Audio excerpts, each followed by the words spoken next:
Chronique historique en compagnie de notre historien en herbe, Jérémy Rivard. Bien le bonjour, mon cher. Bonjour, mon cher Simon. Aujourd'hui, tu nous amènes dans quel univers? Je t'amène dans la Russie de la fin du 19e, début 20e siècle. OK. Mon cher Simon. On va parler d'un personnage très énigmatique.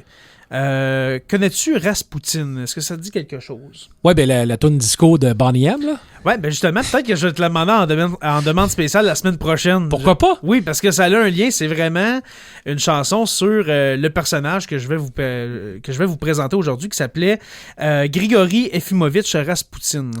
OK. Qui est né en 1869 en Sibérie et puis qui est mort en 1916 à Petrograd, en Russie. Alors aujourd'hui, je vais raconter la vie de ce Raspoutine, un homme qui vient justement des steppes sibériennes, qu'on ne comprend pas comment il a pu être connu tant que ça, parce que Raspoutine, comme j'ai dit, il vient d'un endroit très isolé, les steppes sibériennes, et puis va se ramasser à la cour du tsar Nicolas II.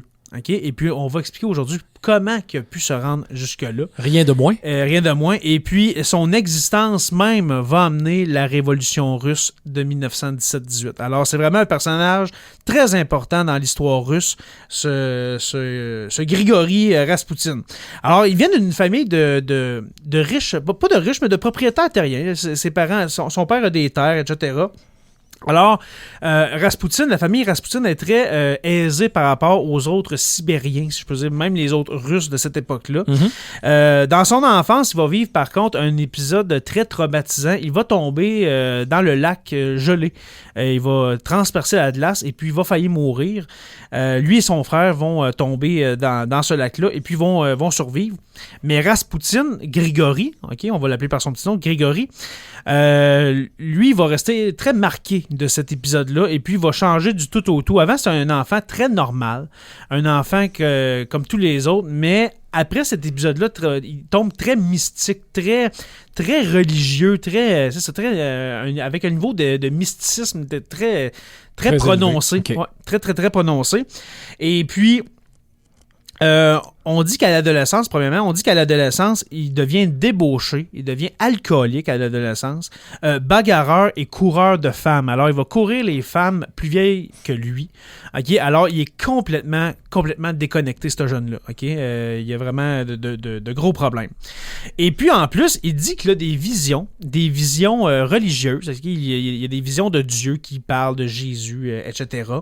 Et puis aussi, il dit qu'il a des pouvoirs de guérisseur depuis qu'il est tombé dans l'eau, et puis de voyance. OK? Fait que, jusqu'à date, tu vois le genre de bonhomme que je te... Oh oui, tout un personnage, là. Il a de l'air dérangé, mais on va voir que...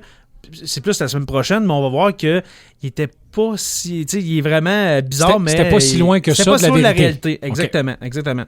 Il va se marier en 1888. Il va avoir 5 enfants avec une dénommée Praskovia Fiedorovna, qui n'a rien à voir avec Sergei Fiedorov. Non, c'est pas sa grand-mère. C'est pas sa grand-mère. Alors, okay. Praskovia Fiedorovna.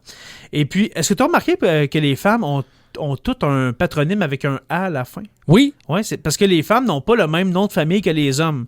Alors, mettons que le père de Praskovia, c'était, mettons, monsieur Simon Fiedorov. OK? Mais les femmes, on rajoute un A ou un NA. Alors, ça devient Fiedorovna. OK. Okay? Ils ont tous un nom de famille avec un A pour différencier. Je sais pas pourquoi. J'appelle ça comme ça. C'est comme ça dans le temps. Exactement. Et puis, malgré qu'il est père, ce cher Grigori Raspoutine, il va partir en pèlerinage, des longs pèlerinages de plusieurs mois en Russie, même en Europe de l'Est. Il va aller en Pologne, en Grèce, etc. Il se promène un peu partout pour prêcher un peu et puis pour montrer ses talents de guérisseur. Et puis, il va se faire un nom. Il a vraiment un talent pour guérir ce Raspoutine. Et puis, en 1903... quand il va revenir de l'un de ses nombreux pèlerinages, il va laisser de côté sa famille, sa femme et ses 5 enfants, pour s'en aller à Saint-Pétersbourg, qui est la capitale de la Russie des tsars à cette époque-là. Et puis, il veut être accueilli par le tsar et sa famille en personne. Il veut approcher la famille royale. Et puis, ce n'est pas tout le monde qui peut approcher le tsar et sa famille. C'est pas donné à tous, là. Hein? Exactement. Mais Raspoutine il a vu dans une de ses visions que le fils du tsar est gravement malade. Il est hémophile. Oh, ça veut dire que le sang n'arrête jamais de couler. Il ne coagule pas. Alors, il peut, s'il saigne du nez, le jeune peut mourir. On s'entend. Alors, il l'a su comme ça. C'est-tu dans une vision? Est-ce qu'il l'a appris de quelqu'un? On ne sait pas. Mais il sait que le jeune est gravement malade et puis il veut approcher la famille du tsar. Il veut aller offrir ses services pour guérir le fils du tsar. Exactement. Et puis, on se demande pourquoi que justement Nicolas II va l'accueillir parce que finalement, il va approcher tout ça. Pourquoi il l'a accueilli si rapidement? Ça va prendre quelques mois. Ben, c'est justement, on entend parler de certains petits miracles, que je le mets en gros guillemets, certains petits miracles qu'il a fait autour du palais, dans Saint-Pétersbourg, etc. Et on commence, dans la famille du tsar, à croire que c'est vrai qu'il a des dons. On croit qu'il a un don, et puis on se dit, qu'est-ce qu'on a à perdre? On va l'approcher du tsarevitch Alexis, le fils du tsar. Et puis, la tsarine, la femme, qui est la reine, qu'on appelle une tsarine, la tsarine Alexandra, la femme de Nicolas II, est très impressionnée par Raspoutine. Elle l'appelle mon sauveur, mon maître. OK, ça va jusque-là. Elle est complètement aveuglée par Raspoutine. Il peut y dire n'importe quoi, elle va le croire. Ça devient presque maladif. Okay? Une obsession, Raspoutine, pour elle. Elle l'aime presque d'amour. Okay? Il y a même une rumeur qui disait que peut-être qu'il y aurait eu une relation charnelle entre les deux, mais il n'y a rien de prouvé à cet effet-là. Alors, le petit prince, le tsarevitch Alexis, est hémophile, comme j'ai dit, et puis la tsarine prétend que Raspoutine, quand Raspoutine est à côté, il ne fait pas de formule magique, rien. Quand Raspoutine est à côté du jeune, il va beaucoup mieux. Il coagule, façon de parler. Il a l'air d'aller mieux, il a une meilleure figure, parce qu'on s'entend quand t'es hémophile, tu dois te blâmer un peu, on s'entend. Oui.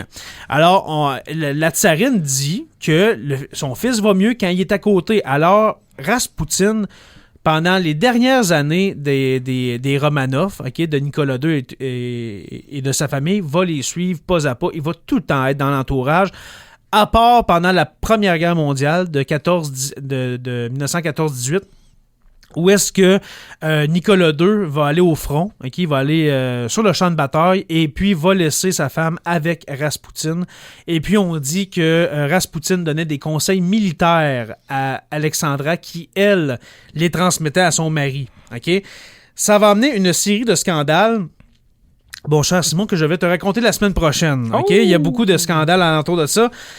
On dit justement que Raspoutine, c'est un charlatan. Il y a beaucoup de Russes qui commencent à ne pas aimer la compagnie de Raspoutine au palais des Romanov. On s'en reparle la semaine prochaine, mon cher. Et puis, avant de vous quitter, eh bien, je vous invite à aimer la page Facebook Sur la Terre des Hommes Podcast, à aller encourager notre Patreon, le patreon.com/SLTDH.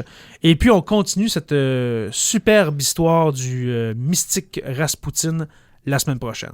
Merci, Jérémy.